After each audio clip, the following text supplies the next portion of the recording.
Good afternoon and welcome, Rando fans. My name is Dathis. I am here in the booth joined by the fantastic Hupfin, and we are commentating match 3 of EizanTayama versus Couch 23.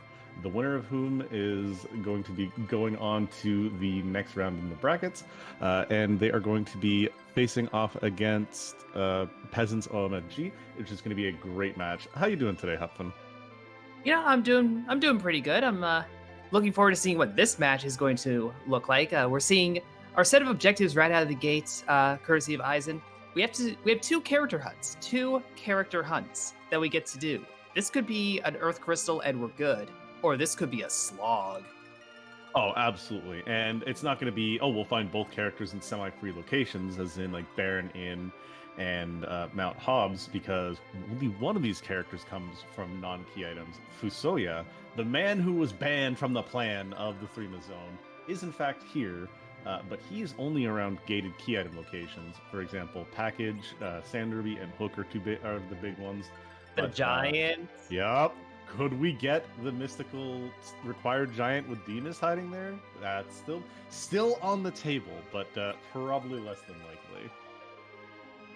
Yeah, that doesn't mean this can't have the potential to be a root seed, or it could be remarkably free, and we could see, a good jet and a good execution test. We are seeing that we're starting off with Yang, so we've got the punchin'. We got that going for us. That's good. Yeah, and it's actually one of the better places to find Yang. The earlier you get him, the better, because you just want to, like Rydia, the more XP, the better for him. He starts off extremely weak. His biggest potential for bonus is the fact that he scales so insanely well off of agility and strength multipliers. So get him levels, and he punches as hard as a Crystal Sword Cecil, which we've seen a fair bit. Getting that Excalibur in the pool is always nice bonus because we have not just Forge Legend Sword with the Adamant, it is Classic Forge. You do not get a free one for completing Objective 1. Nope, you're contributing to Kokol's science project by completing that objective, and we appreciate it, but it ain't getting you a sword. Yeah, as one of the three objectives that we have static again. Forge Legend Sword with Adamant, complete the Cave Magnus, so Twin Harp, and the Pink Tail Finding with the Hook. 5 key items that will always be required in one way or form or another. And again, instead of bosses, we have some characters. I'm excited to see them kind of buried. Also to see maybe a Kane start, because that's a big tease. Speaking of starts, our runners are off, and we're going to see who's paired with Yang, what we're going to get, and who's going to give it over, because those are the nice big questions. Though that is definitely not a Cade. That is an Edward that we are starting off with. But we're getting the Baron key, so we can come right back in here where there is a character check.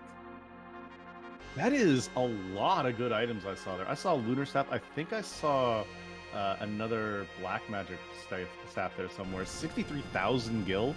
A little bit on the higher range. That's pretty decent considering these flags. But this is also, as I like to call, Team Overboard, because when Leviathan shows up, they're gone. Yeah, and with the right settings, it is easy to go overboard with these two characters as well, but we've turned off at least the one that makes Edward interesting. If we find the spoon, it's just there to be thrown. So I strongly suspect that this bard is just here to anchor, if he even bothers to do that.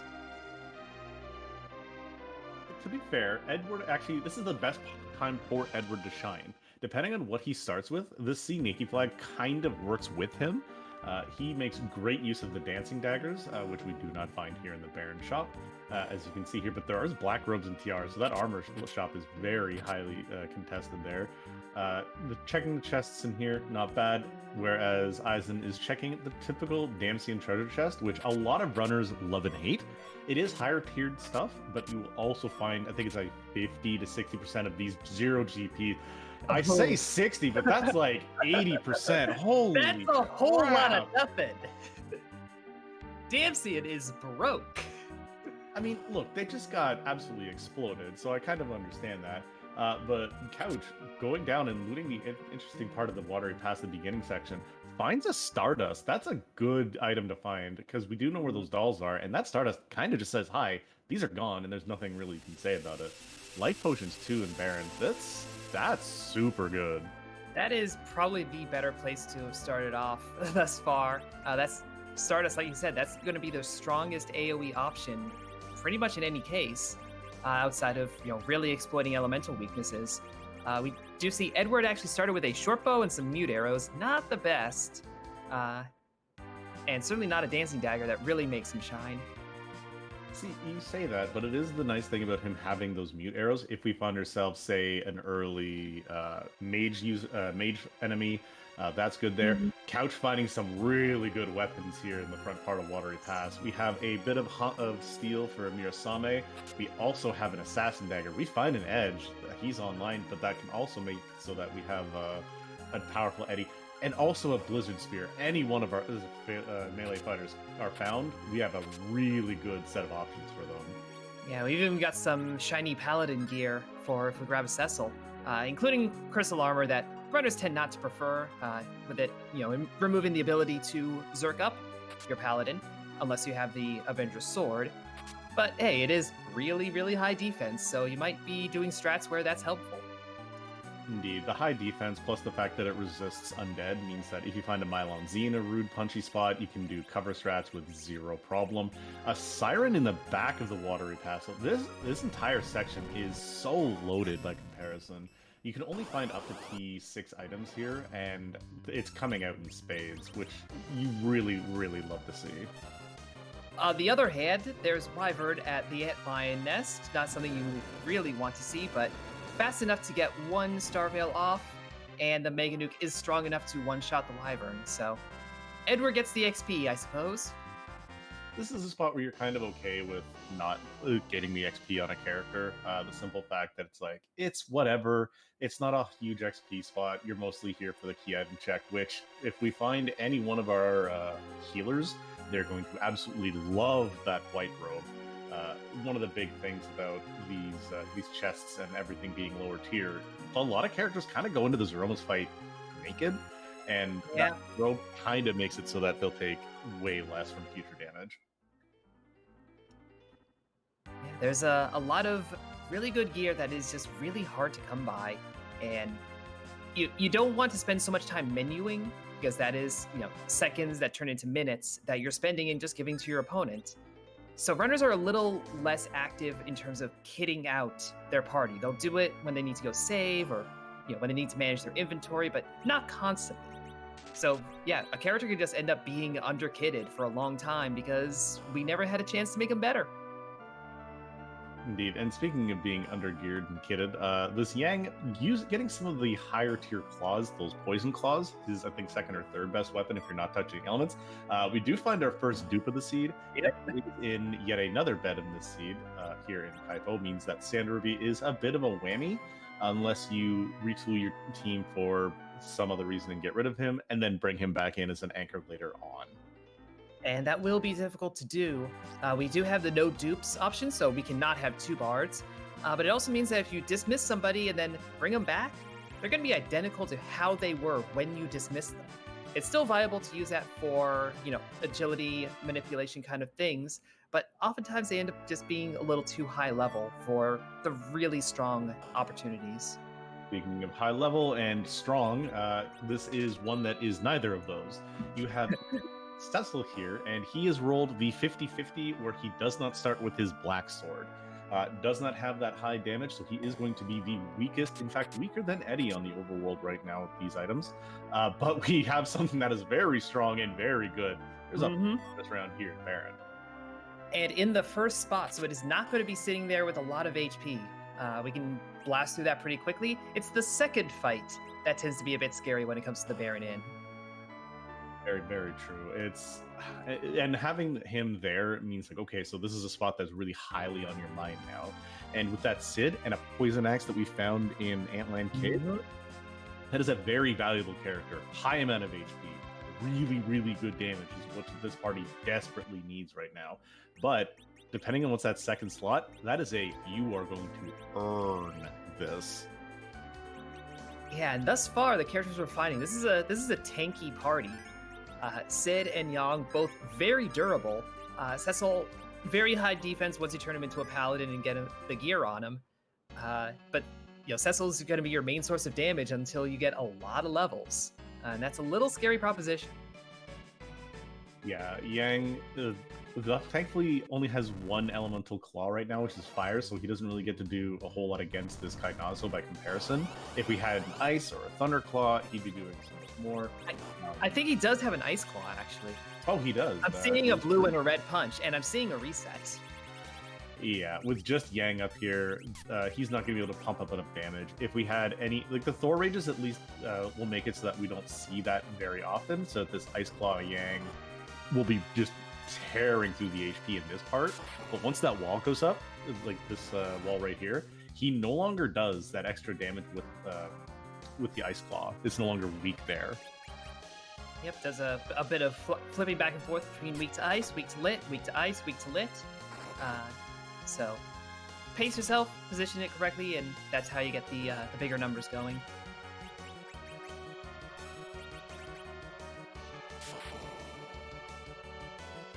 Couch about to get the good news of this Wyvern here. Looks like he's going to get that run buffer off as well. Going to get that Star Veil, same thing. Going to get Eddie up there. Wyvern Blargs goes down, and another white robe there. Whereas this Kainazo, slow, steady, but doing very well. Nicely managed with those opening Thor Rages. Yeah, I think so far Eizan has only wasted one of them in terms of reducing the wave. So good management thus far. Indeed. And I want to give a big shout out to the people who are working behind the scenes so that you and I can kind of just like sit here and gab. We have the lovely restreamer in Asuka424, and we also have Euphoric Lemon doing our tracking. The two of them get to do all the hard work, and Asuka rolling up this great start of a seed. Give them a run, follow. They're both great streamers. I know Asuka runs a fair amount of seeds and is fairly decent as well. My co-commentator here, Hupton, great runner, also a Final Fantasy fan of the 14 variety as myself. So always great to be here on Con with you. Love to spend time with you, Dathis. It's a great. Just don't do the Mama Dathis voice again, and we're good.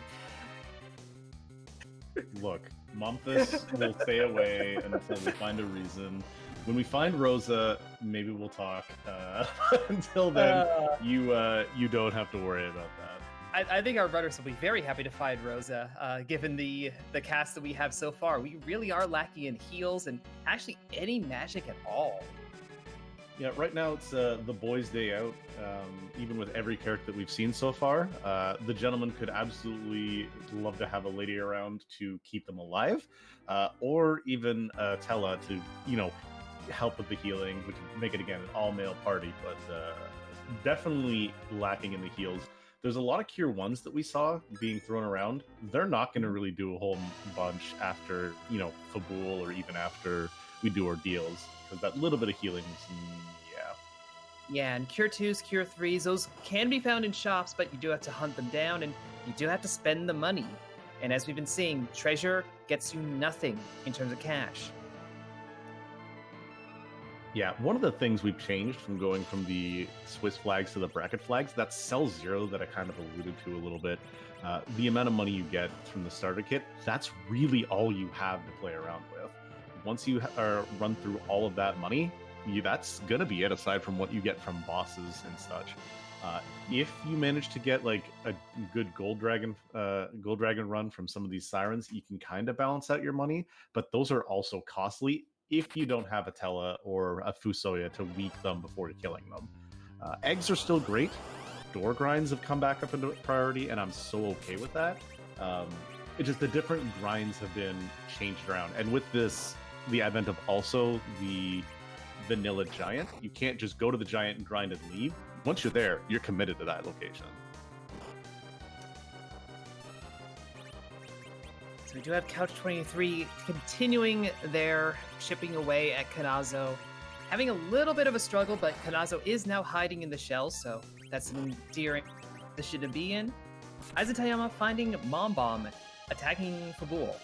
Gonna have to chip through quite a bit of HP to clear this fight.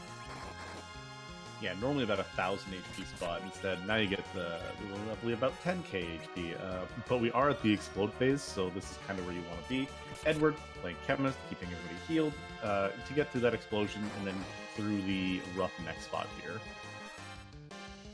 Yeah, and this actually might be where you use a Stardust rather than the dolls, just depending on how desperate you feel.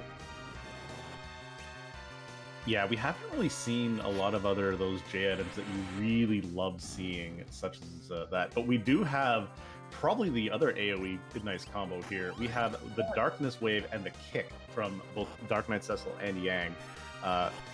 Both do little chip damage here. Nice AoE. Dark Knight Cecil, I think this other Dark Wave is going to finish off these Gray Bombs. Really great use of these J commands that you don't see a lot in the vanilla game of North America. Yeah, I believe they're just flat out removed, so you wouldn't have the option, but Eizan had the option and took it, and gets through that fight. And again, just good realization. A lot of runners kind of look at like the Dark Command, Darkness as like, haha, he's got nothing. We did find the Black Sword, which was really nice for him. That and a Lit Bolt, which is great for that Sid. Not so much for this party though. It's just good items to be finding here. Not underground access, unfortunately, with that tower. Sorry, with the tower key, but that means somewhere else on the overworld where we're gonna have to go. Yep, we still have ordeals. We have the main throne of Baron, the upper throne.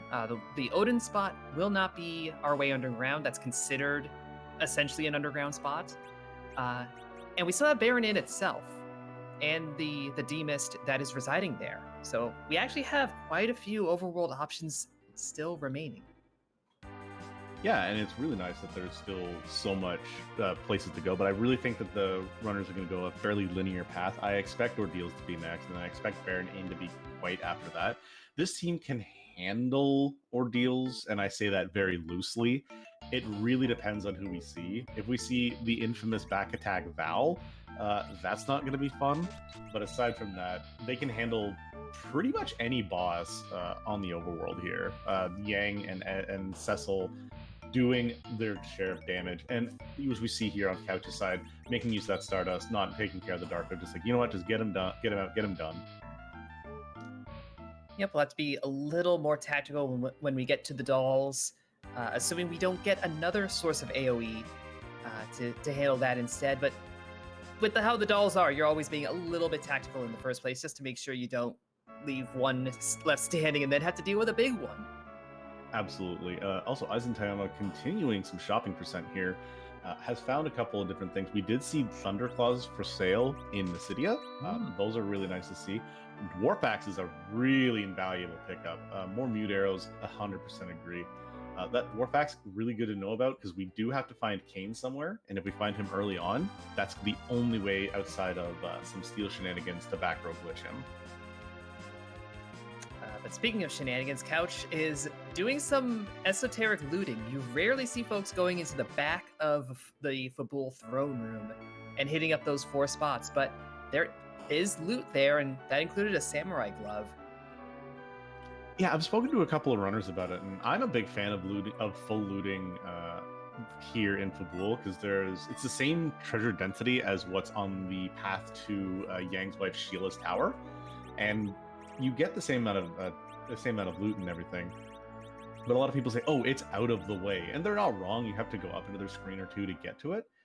But I've found that there's been a lot of good loot there myself. It's always everyone's personal preference. Nothing's wrong with heavier looting, and my inner loot goblin shines through way more than I'd like to. Yeah, a lot of runners do tend to shy towards minimal looting and just kind of working with what you have. Certainly on this flag set, there are other ways to run free enterprise, ones that I'm more fond of, where a lot of looting really is to your advantage. If you do a dark matter hunt, you really want to know about those out of the way locations. Yeah, and Couch finding a boss that you are not really prepared to see here on the first round of Mount Ordeals. That is CPU. Not a bad boss, but the fact that it is going to require a lot of healing. It's always doing 10% of your health. Edward can kind of just like rotate out those cure ones that we saw in Couch's inventory and do it. It is a very, very resource intensive fight, though. Yeah, CPU is a free fight if you have AoE healing. We Free do fight? not have AoE healing. Free fight, asterisk. Free fight with purchase of regular fight. Though there have been a couple of ways of taking care of that pretty easily. The HP in that spot's not the worst. If you have this 500 HP Yang toss out one of those lit bolts, you're gonna take care of the little orbs and a majority of the HP on the big orb fairly quickly, as long as you can keep the HP up. This is a free but a rough, as long as you can get rid of this first fight here. Yeah.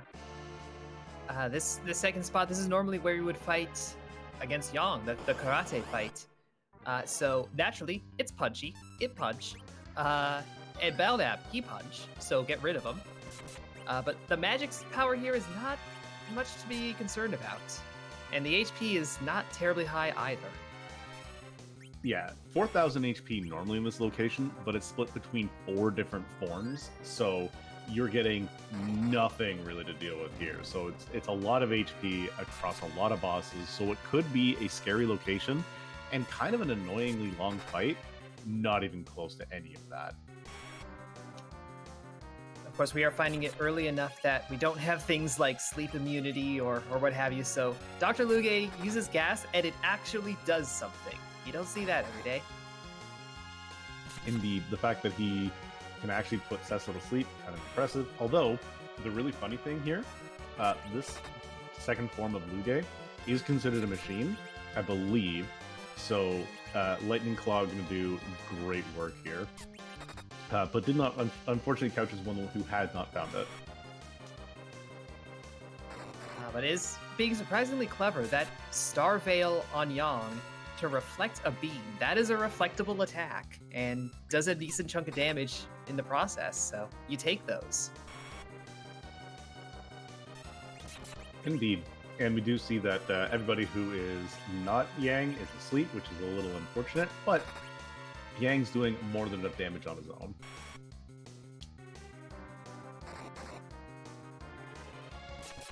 But meanwhile, Eizan has seen the orbs and is going to fight the orbs. Yeah, this Cecil not really going to be putting out a whole lot of damage, but with mute arrows and an elven bow that he picked up from Troya, can put out some okay DPS. The power from Yang going to be very beneficial as well, but they are, again, not back row glitched, so they're doing very minimal damage, but Yang powers through it quite literally anyways, as Couch has in fact powered through and found himself a rat tail. More importantly, has himself a really good DPS in that Sid, and a D-miss check. Yep, so Couch has plenty to do. Gotta kit that engineer up a bit, give him the axe or whatever else you got lying around. Maybe throw a bow and arrow on him real quick and back road. Head over to Mist, because that is an easy spot to forget, and you do not want to forget that you have that available. Yeah, and you're right here too, so it's why the heck not. We do have some heavier armor to throw into this Sid too. The Dragoon Helm, Samurai armor, so he can kind of take a hit. Do we throw the shield? Yep, so we're just going to keep him with the Dwarf Axe. Behind here in the back attack spot, we have a Bahamut. We have some Star Veils. This is not much of a fight. Nah, this is the delayed Blarg, and once you have a party that can handle the real Blarg, you're not going to be as scared.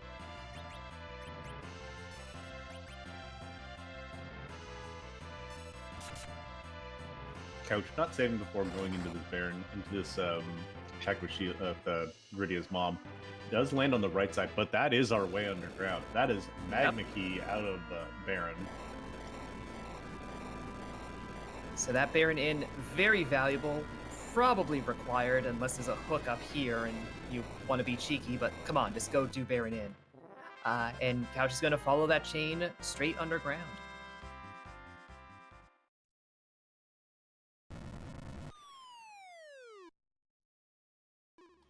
I am really curious to see if he goes and takes the options of check your required, check your freebies, because we do open up a lot of options there.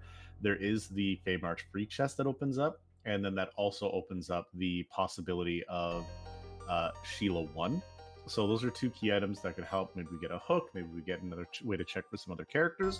But the real option is the Darkness Crystal that's here on the top of Ordeals. That's a big pickup. The world is everyone's oyster now. Yeah, that. So you're talking about these freebies underground. They're absolutely worth doing. Go do them as soon as you can. None of the freebies lead to characters. That Darkness Crystal, there's someone on the moon. Someone lives on the moon, and we're going to pay them a visit. And it could be a food. And not only that, but there's also the fact that we have that shop up there. That could be where our sirens are hiding up there on the moon. It's entirely possible. They tend to be either up there or in the Eblin Caves. Yeah, those places where you don't want to go more than once, and it's not a fun time. But we do have a fairly good boss to find in a non-punchy spot. Mylon Zed, the French vanilla with a twist, considering he should be outside boss. Let's take that. We just got here too early. He wasn't ready for us yet. He's like, oh god, I'm still in my dressing room. Guys, come on, please, really. I said 5 minutes. Or he's just getting out of bed and he's like, come on, Chloe, I need another 5 minutes. Let me nap. It's Saturday. He doesn't have to go to work. Yeah, just be a little lazy. Indeed. And speaking of lazy, Couch is deciding to go right underground, finds himself some coffins. Those are a good pickup. You buy yourselves some eggs, throw a coffin on top of that, and that is a great way to get yourself some bonus levels real quick. You have some rough spots. You know what you can do? Throw it on an egg, slap a coffin in there. This baby can fit so much XP in it. So we did see Couch holding on to 3 of those sirens, 5 of those coffins. If he's going to apply those as a full-on grind, that still leaves you 2 for handling things like the Baron Guards, for example. Some of those no boss bit boss locations. Indeed, and we do have some looting here of the farmer chest. Giving us the little fake out. Couch does not check the appropriate. Boo this man. Boo this man. Nah, we have a whole lot of fun things. The farmer job dwarf. We change his dialogue here and there.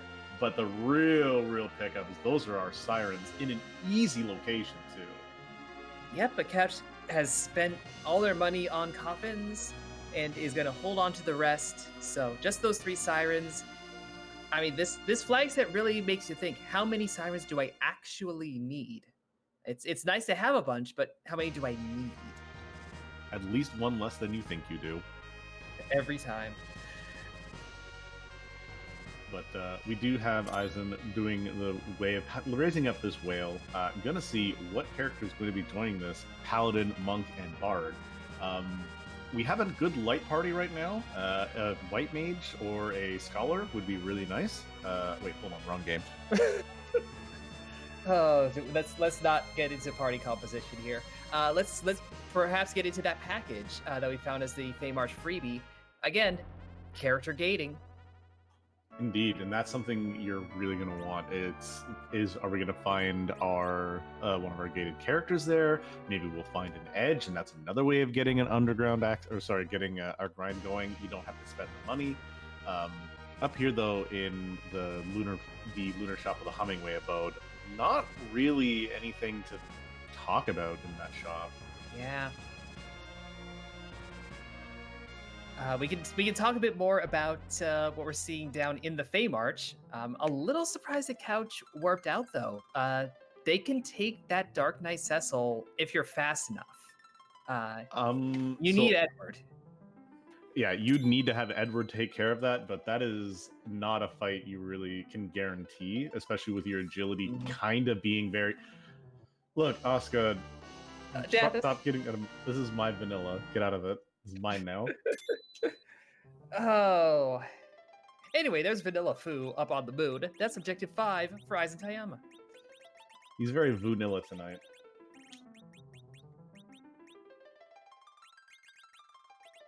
So we're throwing on some gear onto the Cecil here. That is our first objective in 26 minutes. All roads lead through ordeals. We do have that way to the moon and having access to our characters. Yep, so this actually reduces our need and our interest in getting a cane. I mean, cane is still fine. It's good melee DPS and all that, but we only have to do 4 out of our 5 objectives. So if he is at the giant, oh well. Sorry. Wait, another character in a vanilla location? That never happens. I actually have to think for a moment. How many of the character locations in this flag set are cane? 2. That's plural cane. I mean, we do have duplicates just because we only have 10 of the 12 characters and we have 13 locations. So we could actually have multiple vanilla canes. That's not impossible. This is very true. We can also have multiple vanilla rosas if one wasn't currently taken up by an. That's a free boss you absolutely run down and take, though. That's King Queen Evelyn. Let's go. Oh yeah, you always take that. This is the freest of free fights. The only spot where this is quote annoying here on the moon would have been at Ogopogo, because that's a decent magic spot location, because it doesn't really cast magic aside from the counter blaze, which is HP percentage. Even Fire 2 doing 70 damage to Edward. Yeah, this is nothing. This is like, all right, well, let's just get this out of here. We don't need to talk about this anymore. And it's a place that's completely out of your mind. Whereas Couch is getting something else out of his mind. That tower key gives us a goal that is free but long. It's comedy night in the Super Cannon room. The Super Cannon almost does sound like a comedy club. I mean, and Golbez is absolutely blowing it up with these jokes tonight. What up, Tish? Thank you. I'm here all week. So we see Golbez going through his script.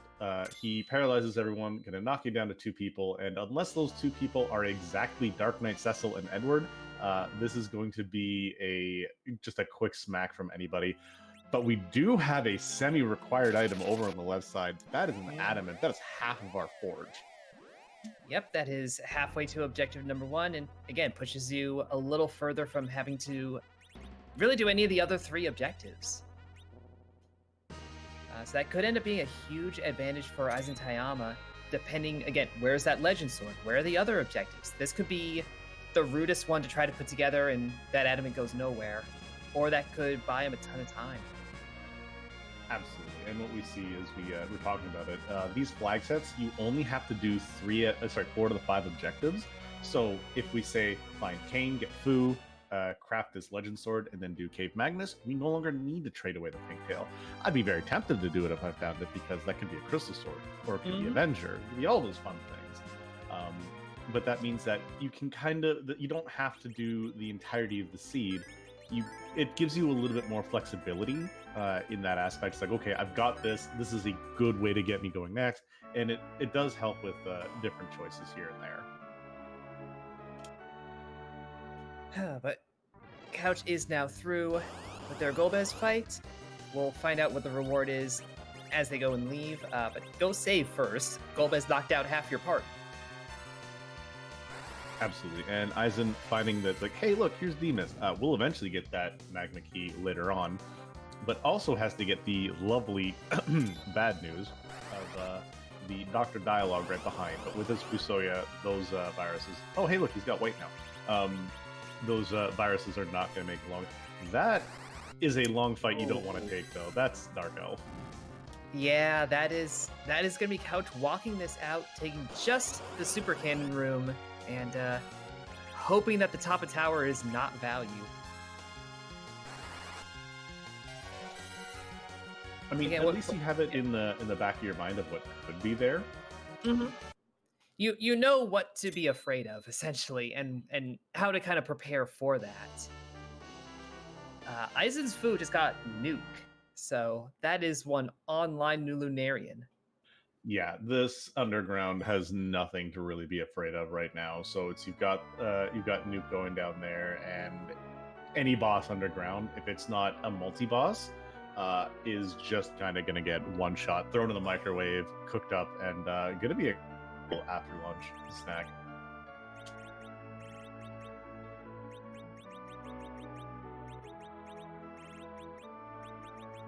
Oscar also pointing out our restreamer that the sprite that we have for Fu is Santa Fu, the lovely red sprite.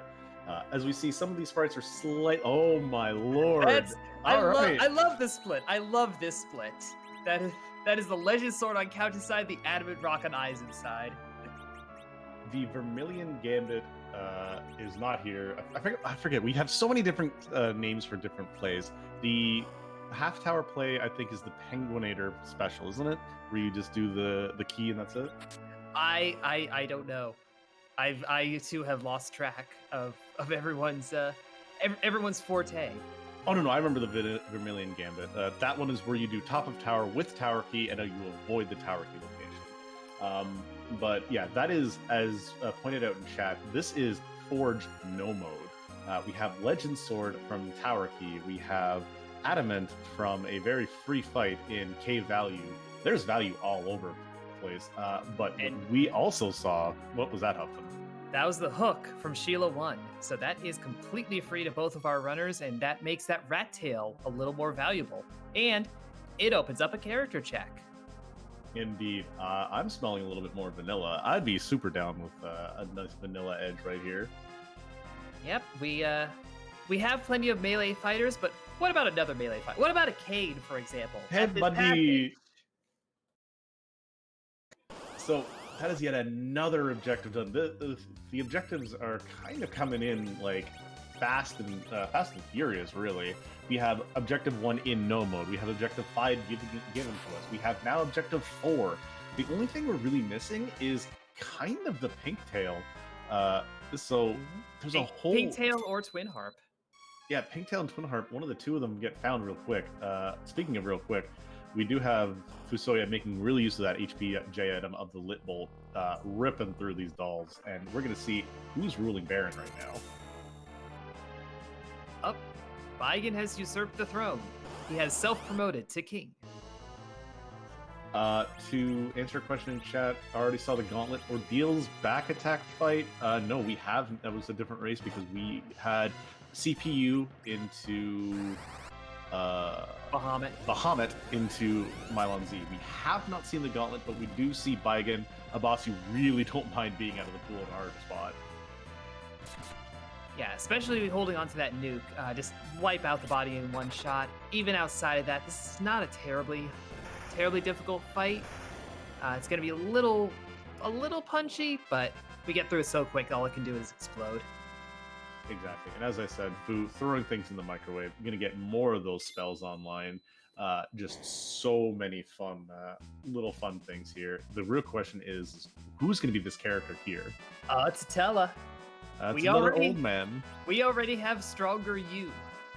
But when it comes to anchoring, we don't have a stronger you, so I think Eizan might get rid of the Bard. I would definitely get rid of this Edward here. The reason being is that you don't need Edward for any other real fun strat. You're not doing Eddie solo strats. You're not doing you're not going to be doing like cheeky Odin things from what we've seen so far. This is a party where Fusoya kind of just like, I'm going to carry you people until you can do damage yourself. Yeah, even for that DKC fight down in the Fey March, once you have that nuke on Fu, we're not bothering with hide strats to get through that. We're good. You even just have Fu cast Cure 4. He should be just fine with that. But Couch does get his first objective on the board, gets Kane, and is there through with that Asura fight. And also having one of the worst things there, blocked by the hardest boss fight in the game, this old woman. We like to say that the inventory boss is a true final boss, but that old lady's the super boss. Yeah, NPCs, please. They are the hardest. I don't care what anybody says. I've been just absolutely blocked off by so many of them in so many locations too. There's here in Kaipo. There's Fabul, there's Tamra. There's Troya. There's everywhere. They're evil, the worst. But Eisen has completed the Baron check and gotten the pan. So we'll actually be able to do a full sweep of all three of those checks, Sheila 1, 2, and the Sylphs, all in one go. Yeah, that is the nice thing of Eisen doing that as opposed to checking Sheila 1 early. Although Couch, again, this is really nice on us as an overview side. We get to see a little bit of everything. We see, okay, this is the more time efficient or efficient for running. The tail trade! To see the double chain. It has been a minute since I've seen this. I love it. For an Avenger Sword, that is a great tail trade. That is absolutely fantastic. But yeah, we 100% have no mode right here. This is Rat into Pink. That is a very, very fun interaction where he's like, "You found a rare tail for me. I'll take that. Have this rare item. It's the pink tail. I'll take that. But you just had this. I'll take it. Okay, man. Here's a sword. Yay!" It just reminds me of like the street performer who like does a little juggling act with ice cream before he gives it to you. It's like you came here for this Avenger Sword, but we're gonna throw in another tail. We're just gonna give you a whole song and dance before we give it to you. Something for the kids. Okay, and we are nothing but here for the entertainment. I did not see what those Kaipo guards gave from there, besides a whole bunch of experience. But from what looks like nothing lighting up, looks like it's a bit of a dead end. Little unfortunate, but better to have Baron completely out of your mind than having to come back and check it again. Yeah, absolutely. And even going through and doing this little bit of looting just to keep it cleaned up. And our tracker review for indicating it is the tiara. We have nobody who can equip that quite yet.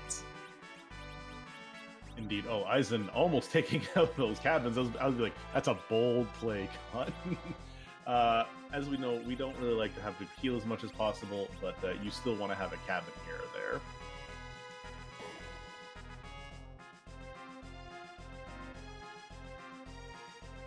Yeah, that's a fairly decent Baron overall. Pan with a rune axe, making sure that we have, when we do find those Baron guards themselves, they're going to be knocked down pretty quickly, which actually are in the Feymarch, so that is a great item. That means that they are not long for the world when we get there. Yeah, that'll be a very easy fight to take on if EizanTayama does do that, which we now know we don't really need to. We know where everything we need is, and those Baron guards haven't gotten anything. Yeah, that's another character check that is not paying out for Couch. Yeah, that's another duplicate Yang. That is the Octomom fight. So not a pretty good fight to get out of here. It's a fairly easy fight to be found overall. Maybe with these levels and this extra characters now, he sees this Dark Imp fight or Dark Elf fight, and he just full clears the tower. We know that half of it's really easy. The top half, slog, but still really, really easy. Yeah, either way, Eisen is going to want to go do that tower. Get that Legend Sword, get that progress on the objectives, and is definitely going to want to dip to the Feymarch. That is where the package was. But yeah, you might actually have a little bit of a negative situation here. If he sees those fights and figures, oh, these are so easy, I'll go do them. You're investing time that may not actually pay out. This is true. Still not a bad thing, though, because that means that he skips the entirety of that package cutscene. If something pays off over there, and we could get music, so I mean, I know everybody's a fan of that. I'm thinking that they end up leading nowhere, and all you get is XP, which is nice to have, but there are faster ways to get it. Oh, absolutely. With all these sirens and everything abounds, and with food just saying, throw this in the microwave. But yeah, Eisen gonna come down here, getting a little different look. Question in chat: are they playing different seeds? No, they are playing the exact same seed. The seed number you see on their names, that is their seed in the round of 32. Actually, of 36, because we had so many runners make it through. Of 36 runners, EizanTayama is the 13th seed, and Couch 23 is the 4th seed for bracket positions. Yep. Now, you might be looking at these and being like, but they're doing such different things. Yeah, it just opened up so well that these two runners have taken substantially different routes thus far. And speaking of different routes and different seeds, we've just been raided by Free Enterprise. Welcome, friends! Hutfin, would you like to give our newly acquired friends here, who will not spoil the race that they just came from, or you will get bonked, what just happened in this race so far? Well, a lot has happened. We've started off with our Yang and our Edward, that you probably are not noticing Edward at all. He's gone now. Bye. We're hunting down a Kane and Fusoya. Fusoya is on the moon because he's a Lunarian, and that's what he does. Kane was at the package, which has a certain comedy about it. That package being down here in the Fey March that EizanTayama has just hit up. Couch's route has been focused on going underground, doing things in kind of a predictable direction. EizanTayama found the Darkness Crystal at Mount Ordeals and followed that, and has only just now gotten underground. And is taking on this guards fight in the Fey March. These guards punch, it turns out. They punch. They punch, and they punch really hard. The only way to stop a lot of that damage is either with an Hourglass or with mage resistance gear, such as an Aegis Shield that we saw somewhere.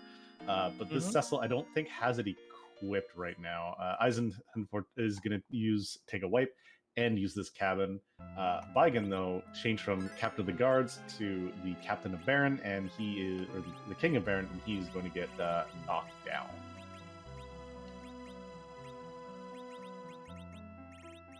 Yeah, we are 100% in no mode. As you see, we have both halves of Forge on either side of the screen. We have a pink tail that came from the tail itself, which I still love that interaction even after seeing it. And we have both character checks found. So the only thing that is in the wild is this pink tail that I kind of hope Eisen finds. Oh, this Twin Harp, you mean? Yes. But yes, we don't know where the Twin Harp is, and fair enough chance that it's down on one of these two fights that EizanTayama is really trying to knock through. Cannot blame him at all, by the way. He knows he has this kind of additional power that if Couch didn't go to the moon, definitely does not have. That's a lot of power from that Dark Knight Cecil, though, is the problem. A lot of power. So, Dark Knight Cecil. Dark Wave when used by you doesn't do a lot of damage. Dark Wave when used by the enemy Dark Knight Cecil in the highest attack spot in the game. You're gonna learn why we call him the Pain Man, because here comes the Pain Train. Absolutely, and Eisen wants nothing to do with that any further. Is going to go do the Sheila Chain, which is going to get him the hook, and two other possibilities. We don't know what they'll be. We do know it won't be the Legend Sword. That's well, Legend Sword and the Pink Tail is the only things we know it can't be. The Legend Sword, Pink Tail, Hook are the things that we cannot get from the Sheila 2 or from the Sylphs. I am really excited to see what we get here. But yeah, it is very interesting. To elaborate a little bit further from a comment in chat that Dark Wave does more damage. See, the way it does, it's calculated based upon attack. So the higher attack of the boss location, the more damage it's going to do to you. Low boss locations, you can see anywhere between like 80 to 100. This place, the Leviathan spot doesn't use punchy hits. Same with the Bahamut spot. So they have the highest attack you can get in the game. And as you saw, 1170, 1180-ish damage. No big deal. Yep, and then of course, if you are using Dark Knight Cecil and do the Dark Wave as a player, it's based on your HP and derives some of your, like, you lose health doing Dark Wave. So don't do it too much. It does have its utility. We saw it at the beginning of this seed, but it is definitely not scaled to be as strong. Speaking of utility, and something I'm going to want to really ask Couch later, we're 45 minutes into the seed. We have a Tella now, especially. We do not have a Dark Knight Cecil transformed into a Paladin on his side. So we still have that. That's not really a bad thing to see, though. We do have a pass from that pan, probably the best item from it. Yep, I mean, that hook we do need, but we know where everything else that we need is, and it's all on the Earth. So EizanTayama will be able to avoid going back to the moon entirely for the rest of this seed. This is true. We have everything we need to go on here. Moon is not fully haunted. Actually, yeah, Moon is definitely not haunted because it has at least 2 requirements up there. Yeah, Moon is necessary. Unless we find a duplicate Fu in a vanishingly small set of locations remaining. To answer a question in chat, where was Legend and Pink? Legend Sword was from the Tower Key, and Pink Tail came from the Rat Tail. So when EizanTayama turns in this Rat Tail, he will hopefully do it soon and get both. Might be waiting for the infamous double dip, which he doesn't know he already has. Mm-hmm. Hourglass 2s, those are nice to find. Yeah, you love to see those. Couch is going to go complete this pan check and get that pass out of the deal, along with some Hanzo steel. We haven't seen a ninja, and again, vanishingly few character checks remain. Edge might not be in the seat at all. Yeah, unfortunately, I am here. Vanilla happens. That's where this Fusoya was, but this is not where Edge is here. Instead, we have another double weapon user as the Yang that we also had as a start, so that will not go into Eizen's team. To answer a question in chat, yes, this is a randomized version of Final Fantasy IV, known as Free Enterprise. Yep, we are shuffle around where all the key items are, all the boss locations, all the character locations. But it's still the same overworld that you might otherwise be familiar with. And you get this Enterprise, this ship, for free. So it's a clever name. It's a good name. This randomizer, good job. Absolutely. We do see, again, Aizen sees that Yang, leaves, says, where's my... goes to leave and says, wait, hold on. I have the rat tail to turn in. And remembers exactly where he just parked his hovercraft and is going to get that lovely double turn in and an Avenger for his troubles.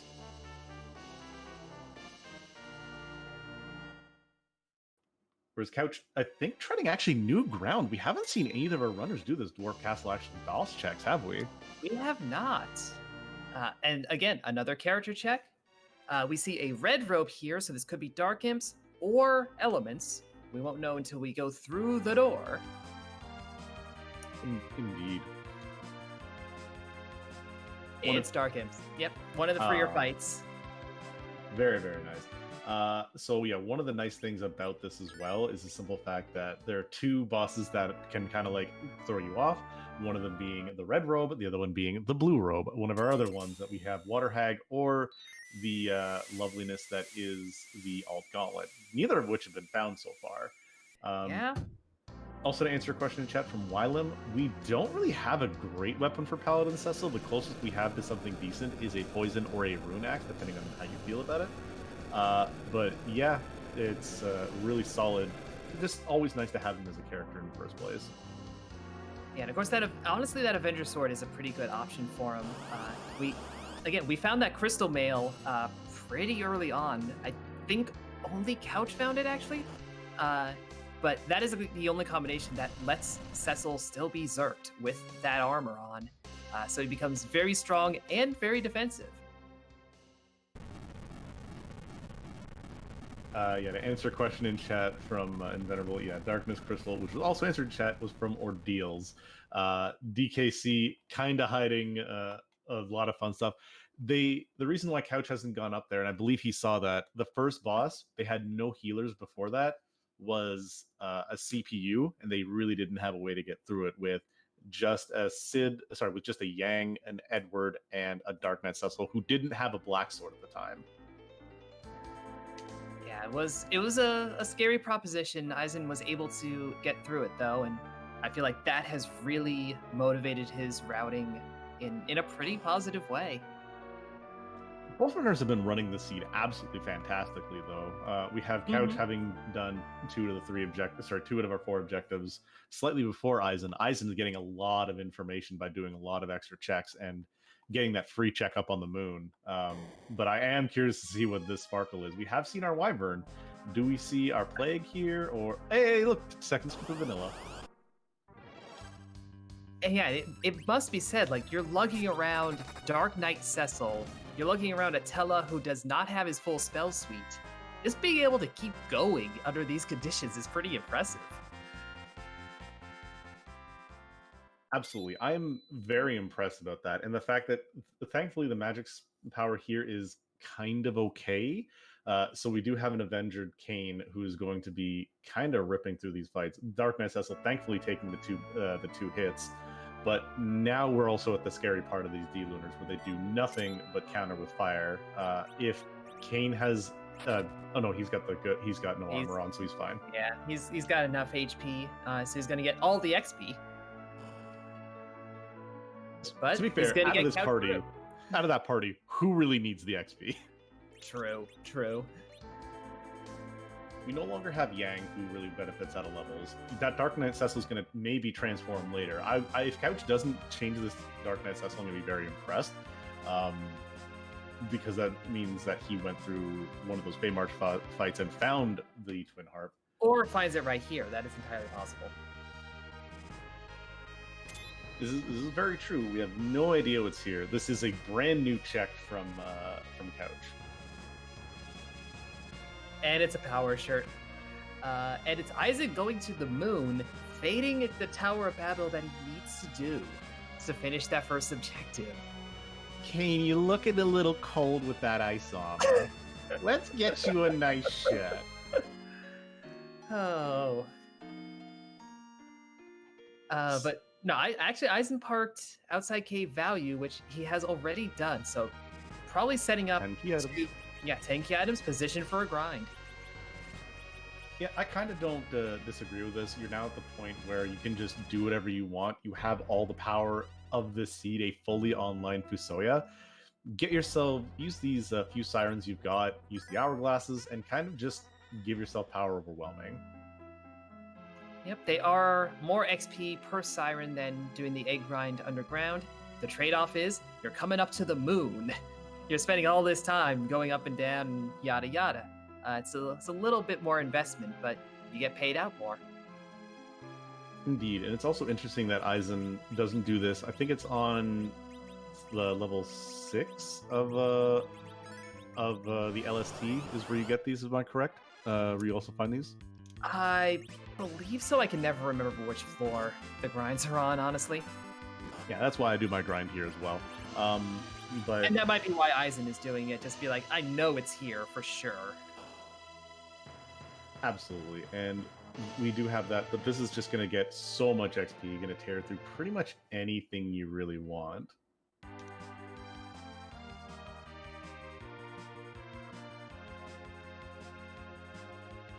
Yeah, going to be knocking down this Tele here. Definitely, yeah, setting up to grind out everything that's necessary.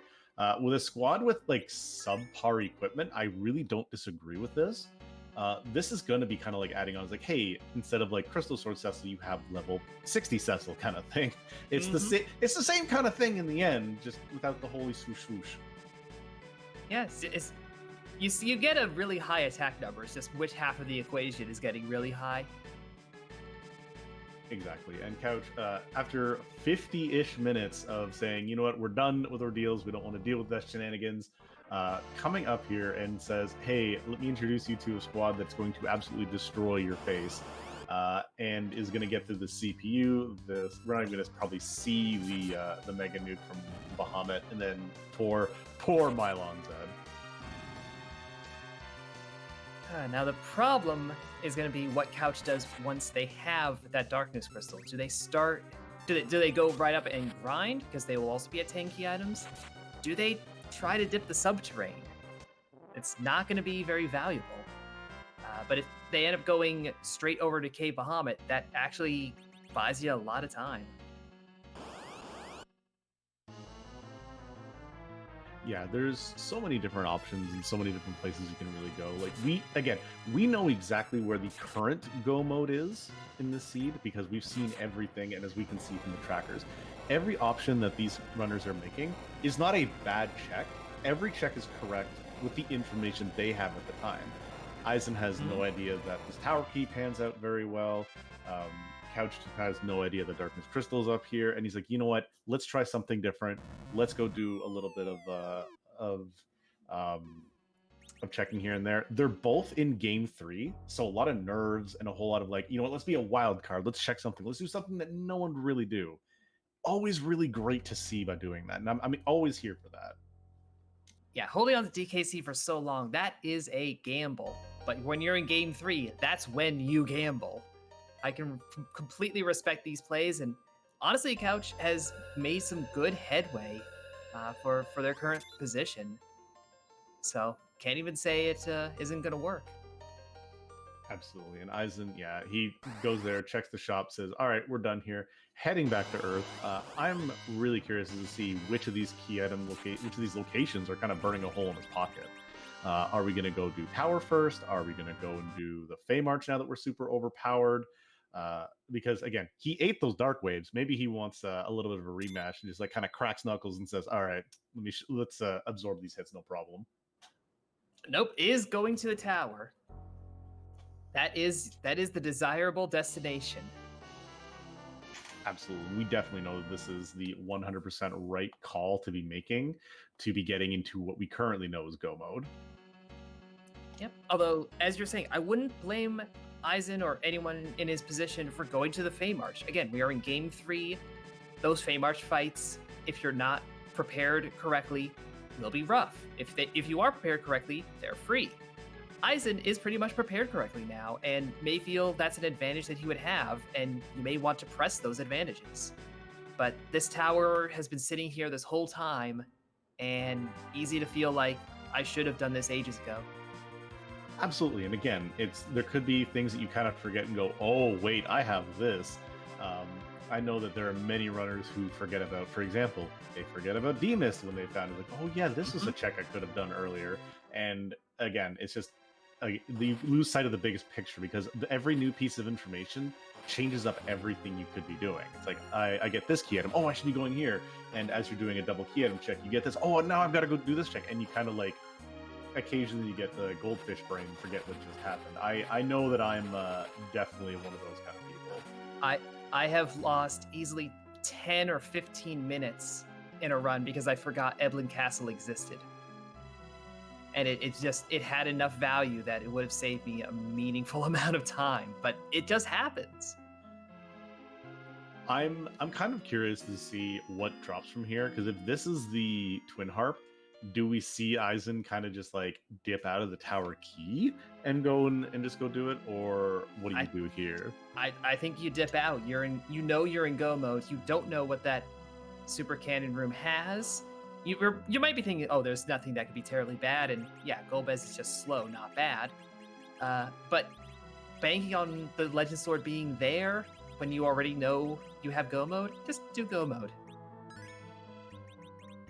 Yeah, it's everyone has the different options. Like, okay, what is the right call? What do I do? How do I do this? Because it's so many different options. And that's the problem. Options are optional right here. And the biggest option I think to kept Eisen like kind of ripping through a lot of these checks has been the fact that he's just been like nuke and go and just absolutely tear through with this Fusoya. The early blitzing through the ordeals has probably been like a real deciding factor in how he's routed. Couch has been doing fantastically though, and the fact that he's using these coffins that he picked up to not only kill these guards but also life glitch them, looks like he might even get 2 lives off. Yeah, nice. Look at that, heads up. It's gonna be a big splash of XP for whoever is still standing. You do have to be alive, so not for Kane. Oh, it's a little bit of a heartbreak. We do have a Moonveil on EizanTayama's side, so nothing required out of the tower. We are going to see the tower key be checked, and that's a big thing. But unfortunately, Kane, not a recipient of any of that XP. But what do we have as a key item? We have a Party Rock, though. That is actually pretty potent value, at least in Couch's mind. We don't know what characters are up there. We still have duplicates possible, so maybe there's another Fu. But we know that's not going to give you the Adamant Rock. That's maybe it gives you the Twin Harp, but not entirely what you're looking for here. Hey, and look at that. Couch gets off that hide from Edward, so we're just going to look at 2 waves come out. Sid six runs like, why are all my friends there? And he also eats dirt, and Edward just doesn't care. XP, not a big deal. This is one of the few really useful strategies for having Edward still around.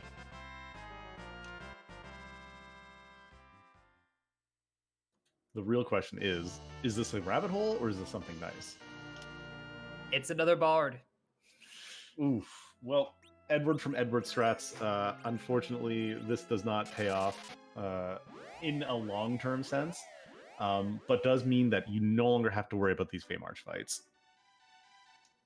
Yeah, there's nothing down here that points to the end of the game, but they're not on your mind anymore, at least. But Eizan is through that Golbez fight, so we'll get that Legend Sword as soon as he bails. That is going to put Eizan in Go mode. He's got the Go mode. He's got the levels. He's really going to be on his way to Zeromus. And kind of like, even with that pass, he doesn't even have to take the Darkson Crystal. He's got that nice trip up from Troya, too. So he's just ready to face off too. Go Forge. See, maybe some goodies here in the shop, in the Coco shop, too.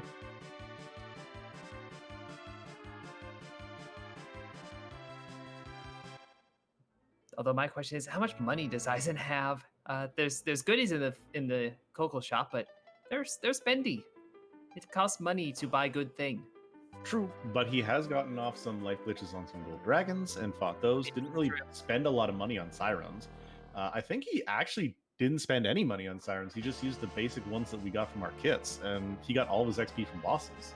Yeah, and actually, as I'm saying that, I think Couch was the bigger spender overall. I'm recalling that purchase of all those coffins. That was on Couch's side, if I recall correctly.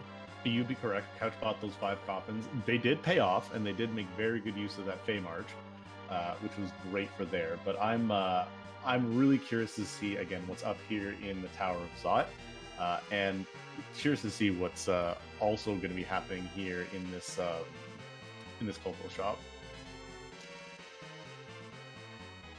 Yep, that is the Legend Sword for Eizan. That is Go mode. That is a wall that you have to fly around, but there you go. So let's visit Coco, see what's in the forge, and see what his strategy is going to be for Zeromus. I mean, I'm pretty sure the strategy is going to be have people hit with stick until dead, which is a very, very good strategy to be doing. I'm really curious, does Eizan do the smart thing and loot the old man of everything in his little cabinet on the way out, or no? Nah, unfortunately. Nobody goes and hits up his secret treasure, though. You might as well hit up that Stardust Rod. Why not? No, actually, the Life Rod would be what I'd be taking the most out of, because this... because you could throw that on Fusoya and have him survive even easier than what he's currently doing now. But yeah, look at this Cecil. What does he even have? Like, wait, hold on. Do we have the infamous Drain Venger strats? Maybe. I'm not in charge here. Do it, Eizan. Do Drain Venger. For the memes. I know this is game 3 and everything's on the line, but for the memes. So often when I joke around about that strategy, can you explain what I mean by that? So there's a glitch with the Avenger.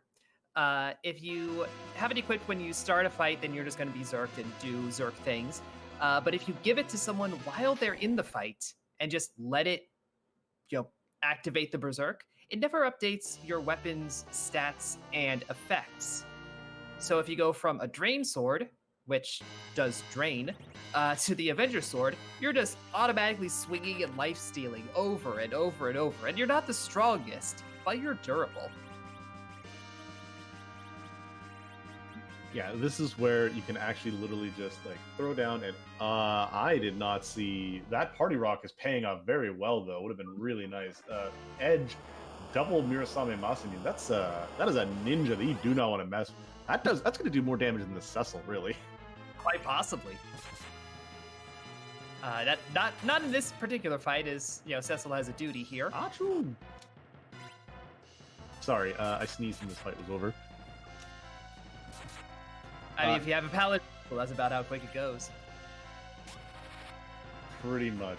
We have Eizan looking through his inventory, seeing what last little bit that he needs. That poor heroine robe that we got right in near the beginning of the game, not being used because we found exactly one female character in that Rydia, and she was not being brought into this party. But we do find Eizan using that pass and heading towards the Z fight. So many flags coming out in chat, as you do, because we We know what boss we're fighting, but we don't know what he'll look like. Indeed. The one boss that is kind of rude to randomize Zeromus, I would love to see a Big Bang in Antlion Cave. That's just fun for me. But Zeromus stays here at the end. We fight him, the big, bad, the angry. But the only thing that is occasionally not angry is what he looks like. Done by the fantastic art whiz developer that is Scala Kitty. Ver has done some amazing sprites, and also done by Board AI himself. There's 528, I believe now. 520. The amount just grows every time. But the real question is, whose butt is cute tonight?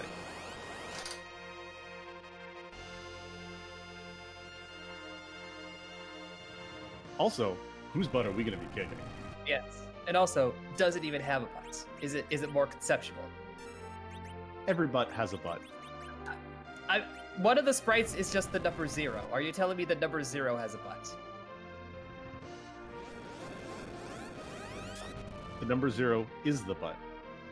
But that's a discussion for not RPGs. That's a discussion for mathematicians. Absolutely. The crystal comes out. Zeromus Gurs, and we are fighting the final boss. Is me, of course. It's the final boss. And it says right there, it's the final boss. Asked by our restreamer in chat, what is this miss? It's Lucifermus, and it's the final boss, of course. And our art dev, Scala Kitty, is confirming it is Lucifer from Pony Island. A game I have never played. I want to know exactly where... I have questions that are going to be answered right now. Who gave this to you, and when was this added to the pool? I've never seen it. I love this. I've actually played Pony Island. It's a very fascinating indie game. And yeah, Lucifer would be the final boss, and he would say that. So, of course. So this is actually, as confirmed, this is even a new butt. So I'm glad. I always say, let's get something new, something that hasn't been seen before, and we haven't seen this before. So I'm really happy that this is here.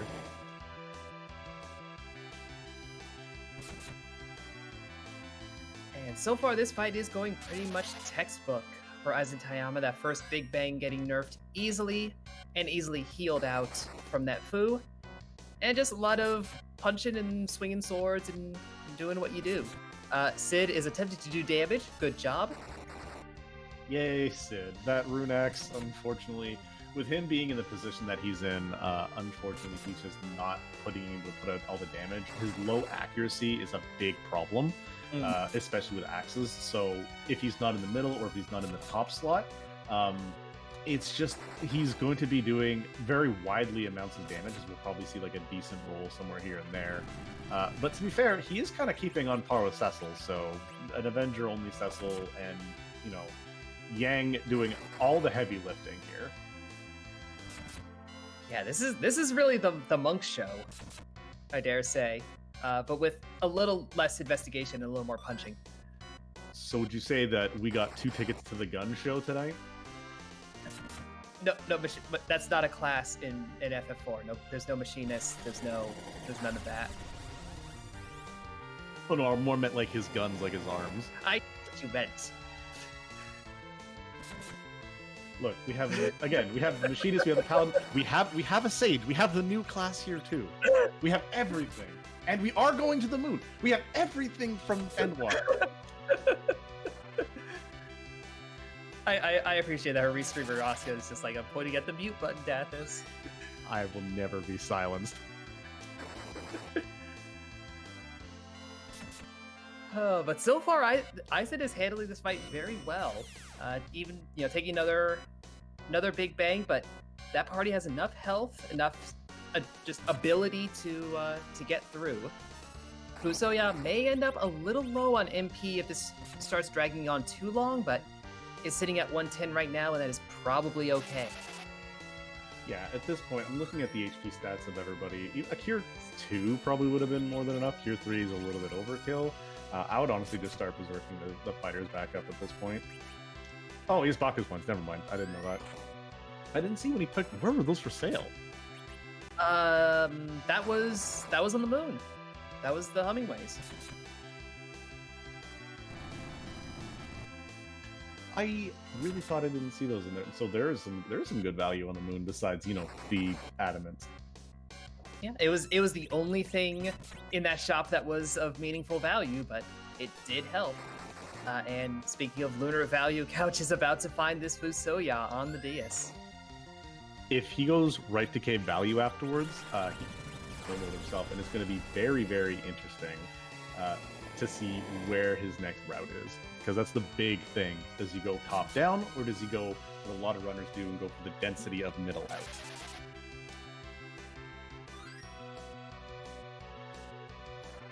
Unfortunately, if you're still hunting objectives while your opponent is in the Zoroma's fight, that is a very dangerous spot to be in terms of being able to win the race. But we have seen some rough double taps and some rough fights in general. So until we have that crack bang boom, it's not completely done. But Couch is leaving the moon, picking up the Lunarian and taking a ride. I'm just trying to think. Where does he have left? I've seen him do Baron. We saw him go and do the top of tower. He's done everywhere else that he can go. He can't do Luca because he doesn't have the key. Yeah, I think we saw Luca key, but I think he reset out of it. Unless he didn't reset out of it. No, I don't think we've seen the Luca key. Or he must have seen it then. Yeah, I could have sworn that was the prize from the Earth Crystal. Ah, yes. Okay, so Luca key from the top. Does hold on to it. Okay, I would have sworn that was a reset, but oh no, he wouldn't have reset out of it because we have that's where he got that edge, and that's where a lot of his heavy lifting damage is coming from. Yeah. Yeah, committed to do the full clear of the earth. Again, no decision is a wrong decision until you see this dot done. Everything is done with the information that you have on hand. And there are a lot of runners who just straight, like you ask a lot of the runners in the community who have been doing these races, they say, we don't like the moon. There's nothing on the moon. It's haunted. There's nothing. The memes are endless, by the way, especially about the moon. And there's a higher chance of anything even being here versus on the moon too. There's a whole bunch more math behind it, and I know enough to know that 1 + 1 = window. But the basics are that any one of the traditional key item locations, we do have rocks on Eizen's side as I'm finishing this. Any of the traditional key item locations have a higher chance of producing a proper key item versus, say, the moon or versus a summon location. Never mind that, you got this, you followed a chain to get this Luca key. If it came from the Earth Crystal, you followed the chains, assuming that your opponent did not. You commit to your bit, as it were. You commit. Oh yeah. So Couch does not. I kind of don't blame him. I would be so tempted to keep that extra though. Yeah, it's such a walkout though, and you got to be feeling a little bit of pressure, and especially now you see that dot done from EizanTayama.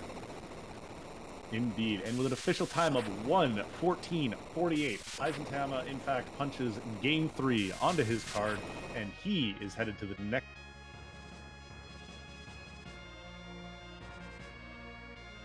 Everybody, get your GGs in chat. We'll see. I think we do have EizanTayama here in the booth with us. If you can hear us. Can you hear me? I do hear you. Yeah. GG EizanTayama. By the way, all those weapons were terrible. They were. The equipment was garbage. We did find where the Excalibur was. It was in Sealed Cave. Would have been nice.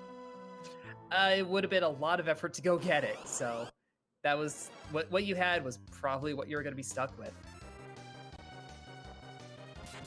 But on top of the equipment, how did you feel about the party that you were working with throughout that? The beginning was kind of bad because no one had DPS, so the best thing I had was that black sword I bought. And then when I got darkness, I was like, well, Fu was on the moon last seed, so let me go check it to see if he's there, and well, he was.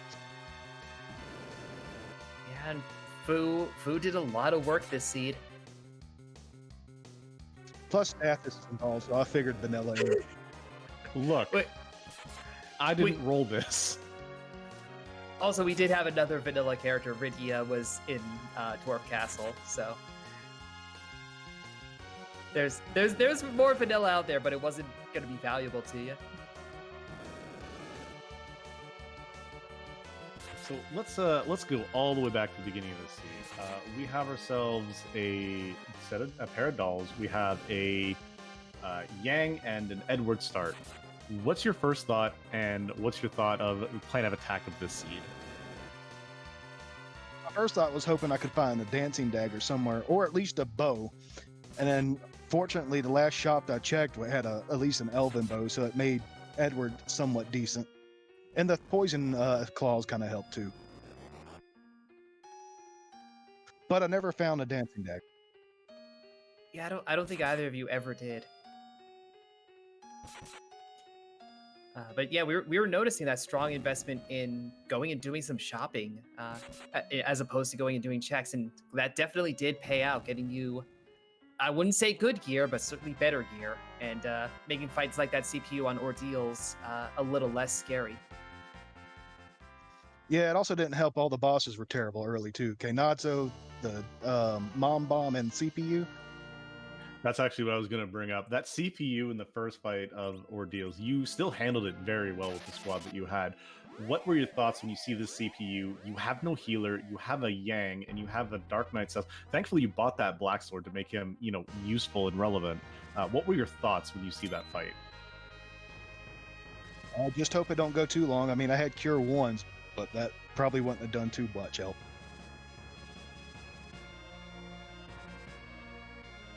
So again, we get through. So you get through that CPU. Back attack spot is the Bahamut. Were you feeling like a relief? Were you, especially after seeing that Wyvern early? What was the thought of just like the second fight after that? Well, I was like, okay, luckily I can hide Edward, and then Cecil doesn't need experience there. So I was like, I just need one. That leaves me one for Golbez. Luckily, he was in an easy spot. So I was like, please just let me just have enough. And hey, you had enough. So you go up, you have 4 characters, and you look at, and you decide you want to peak Value Cave. Was it just for the information of the boss, or what was the reason for checking that and then eventually taking it? Well, I wanted to check to see what I could find in the chest, and then I was going to peek the boss for information. But then I saw it was free, so I was like, well, I guess I can take this now. It's a very, very good decision, as it turns out. Yes, and that power shirt came in handy too. Which came from that.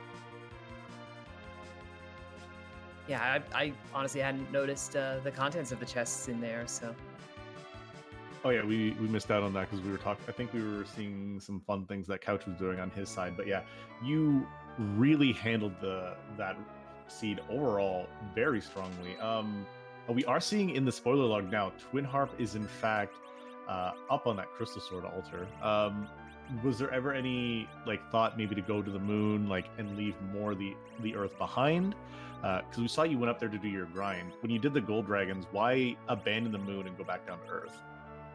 Well, my thought was that I was 99% sure Couch had already cleared the moon at this point, because I think he went there early, both of our other races. So I was like, well, let me go grind and go back to Earth, because I've faded Feymarch, and I figured that was kind of the Sura fight was kind of free, so I might have messed up there.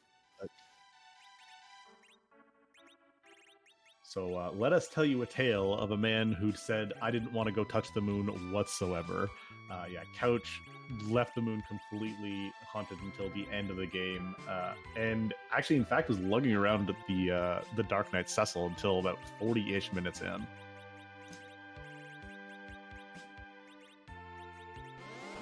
So you've got, like I said, so you got that Darkness Crystal. You now then go and do, you get the Magma Key from this Baron Inn. How did you feel seeing that after having been on the moon and having seen some of that stuff? I was okay a bit because the DPS was kind of bad, so I didn't know how that second spot would have been. But it's just one. I don't know. It's just I'm kind of glad the DMS was there, because if he was hidden, I probably would have missed it. As happens so often. Because So I have I had done a hook route with a open magma key from D-Mist. So if he wasn't there, it would have been a missed opportunity. Yeah. Yes. But Eisen, this does get you to the round of 16. How are you feeling about your showing in the LaliHo League? How are you feeling about your competition coming up? Pretty nerve-wracking. I've Peasants is I think next for me, so that should be a good one too. All right, and again, GG's on your run. Again, 2 to 1, 1 hour 14:48 for a majority of a clear of a seed. Very, very well done for you. And again, a strong showing, and I'm excited to see how far you can keep going for these seeds. Thanks. Trying to calm down a little bit. Hey man, absolutely enjoy the enjoy it. You enjoy the bonus of it, and we're gonna actually enjoy what you're giving us right now, the music from Edward.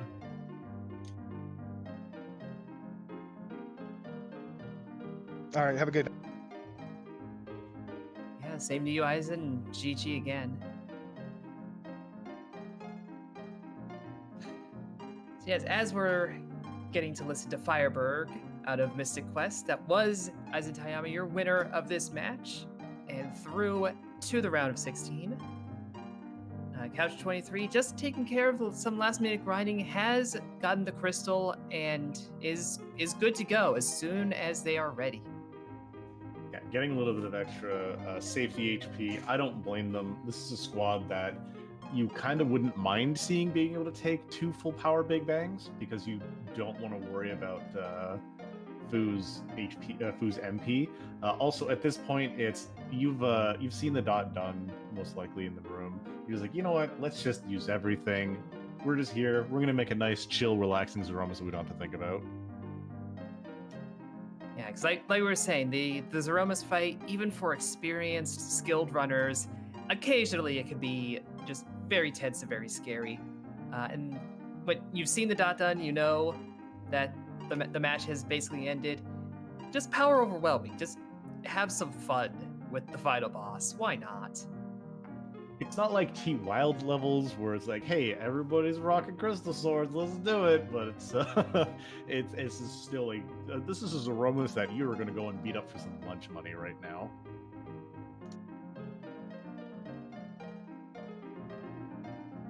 Because yeah, look at the HP totals. You got 3K on Kane, you got 3K on Cecil, you've got 4K here on this this Sid, and 2.5, almost 3K on Couch.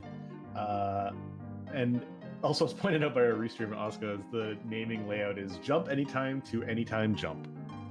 It's good phrase, good accurate. I mean, that's literally true. Jump all the time. Yeah, if you want to jump at any time, what you have to do is jump anytime.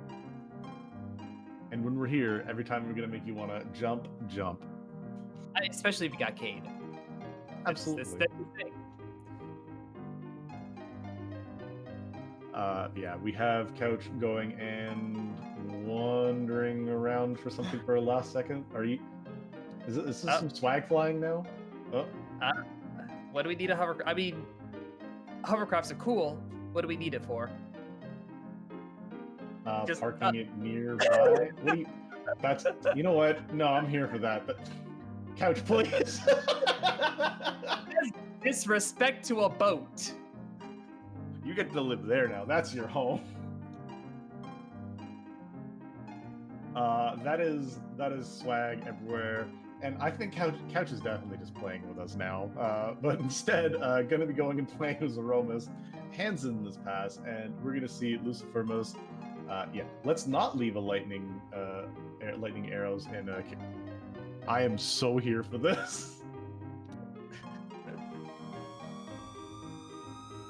Oh my lord, the swag on this man. You know, if you're gonna be going out, they definitely are doing the way to get you to go out with taking a berserked up, overpowered Cecil with a cure stack. That's disrespect to an end boss.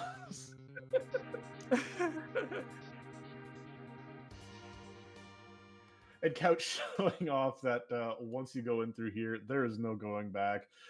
You decide I'm done with Zeromus, or you reset to your save. That is disrespect. I really was hoping he took the Avenger off of Kane 2 and just Avenger glitch to cure staff, because why not? That's the true swag right there.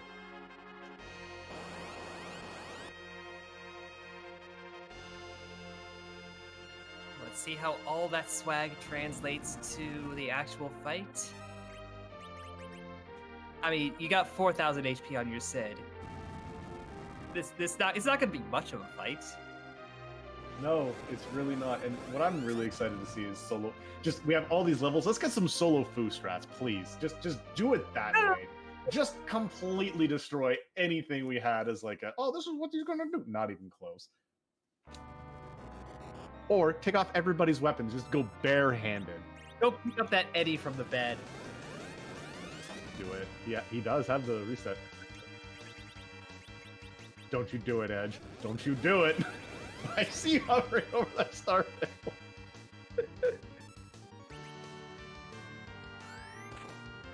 Alright, uses the Bacchus. That's the good way of going about it. Yeah, he's gonna bonk with that cure staff. Let's go. This is true dominance assertion. This is how you just don't care.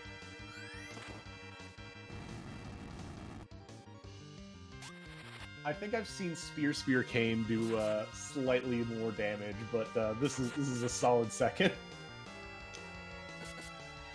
These are the kind of numbers you like to see. Not from Cecil though, but from the actual fighters. 720. There you go. That's a bonk. But yeah, so big thing is, we have these runners doing on a fantastic show. EizanTayama put on a really good clinic of running through the sea. Couch kind of lugging around this Cecil forever, and now having just do, I think, as much damage as if he was Dark Knight Cecil with a black sword. Give a big follow to these runners. Couch, a fantastic member of the community. They've been fantastic through so many things. Great amount of knowledge. And again, putting on a swag end. If you're going to be going out in this round, this is a way you absolutely do so. Like, you have fun, and this is what we do. Like, yeah, this is a serious tournament, but this is the fun we still have. We show off little memes, we show off fun strategies. This is what the game is all about. It's seriousness with that lovely, lovely tint of fun. And that's what these games are all about to us.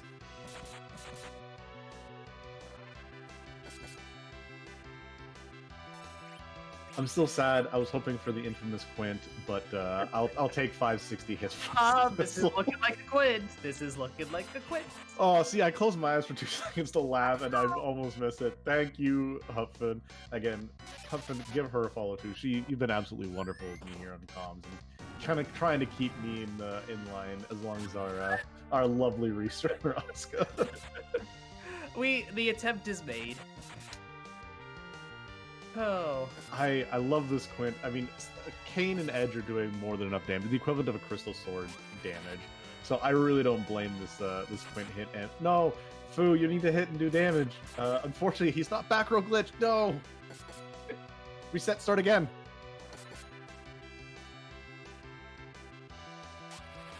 Hey, but this is where you kind of just put down the controller and let everything happen.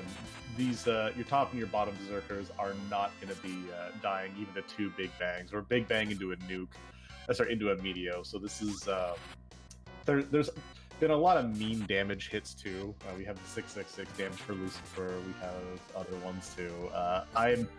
I'm so okay with this. This has been a fight for the ages.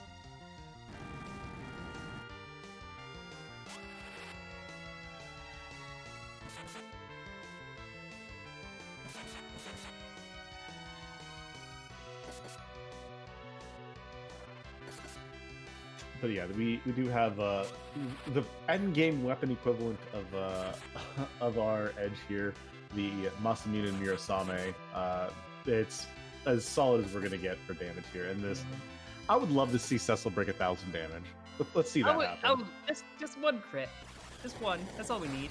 Just one bonk crit. Hey, even Fu's getting in there with that 42. Fu hit something. Fu hit something. It got healed. And then died. That was a 2,000 pretty damage. big bag. Just yeah, that's a high roll Big Bang too. It's not even like a gentle roll. That tickled a lot. And he has a white shirt on too, so he shouldn't be taking a whole lot of the hit. Yeah, that's a bit surprising. But we have a Medio. Ooh, Oh, edge there we going go. down. But that is Crack Bang Boom Couch. Number 2 finisher on the stream. Number 1 finisher in memes. That is an official time we'll get on the screen of 1:31:47. GG if we can get him in for an interview. Again, give both of our runners a follow. They've been absolutely fantastic and put on a wonderful, wonderful show for you this afternoon.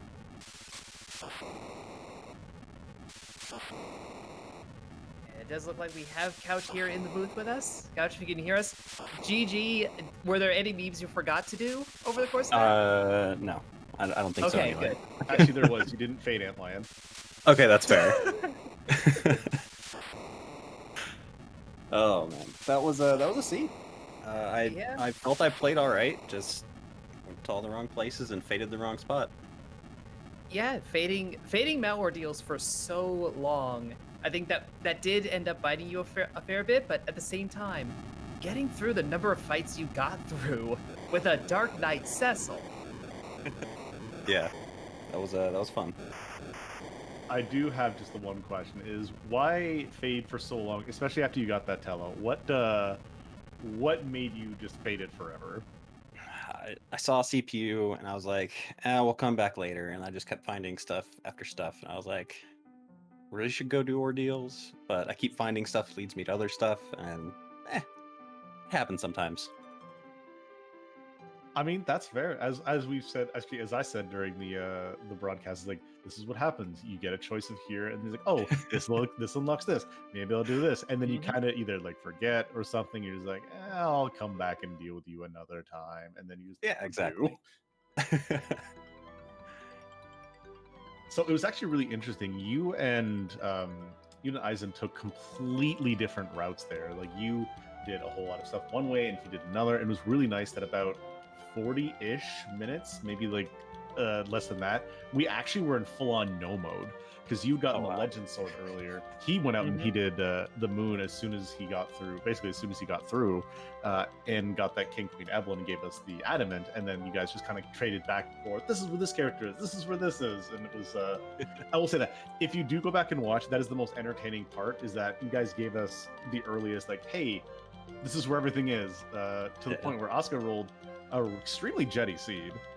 Yeah, it was pretty quick had you played it like Eizan did. Yeah, I'm not sad with how I played at all. I felt I played pretty good, and really excited for Eizan to continue on. Known Eizan since like way back, so yeah, I'm stoked. This was a fun series, and I'm really glad I made it this far. To be honest, when I signed up, I was like, I'll get like 3 wins, and here we are. Yeah, you made it to the round of 16, which again, a very, very great place to be making it. Very strong showing. I would have liked to have seen you go a little bit further. Also would have loved to see, again, every one of the runners of you guys getting this position are just showing off how good you guys are, especially not just with strategies, but the fact that we're all memers at heart too. Just throw everything away. We don't need that hovercraft. Yeah, exactly. I don't know. I always like just randomly dropping the hovercraft somewhere, just because it's silly. Like, I don't know. Yeah. You don't see that every day. Is it's the best reason to do something sometimes. Yeah, exactly. Or because why not? Yeah, exactly. That too. But yeah, thanks for the restream. Thanks for commentary. Y'all did great. Thanks for tracking. Thanks for community in general just being awesome, and thanks for allowing me to continue to meme it up around here. Thanks for giving us such a show, both during the heart of the race and then the good little memeing at the end. Of course. Always gotta get the point again. GG's again, Couch. So again, your second place finisher, as I said, first place in the hearts, Couch 23. Give them a big follow, 131.47 versus the winner of this afternoon, EizanTayama, 114.48, who does get to advance on against Peasants. I'm going to be excited to see when they get that going on. But as for right now, Hupfen, do we get to just chill out for the next little while? Are we gonna hang or? I mean, I'm gonna chill, but I'm gonna hop off voice if that's all right, because we're gonna send y'all over to Eldrick Mecca. It looks like, who is doing more free enterprise for y'all. Wonderful. And speaking of more free enterprise, make sure you head back to the main channel tonight at 11 p.m. We have Infinius versus Zoe Vermilion doing their game. It's going to be a very wonderful match. I believe that's game 3 for them as well. So make sure you don't miss that out, and give a big shout out to, again, the guys behind the stream, Oscar424 and Euphoric Lemon. They got to make it so we get to chat. And again, Radio Hupfen, thank you for joining me up here in the booth. Always a pleasure, Dathis, and until next time, thank you all for watching, and do take care.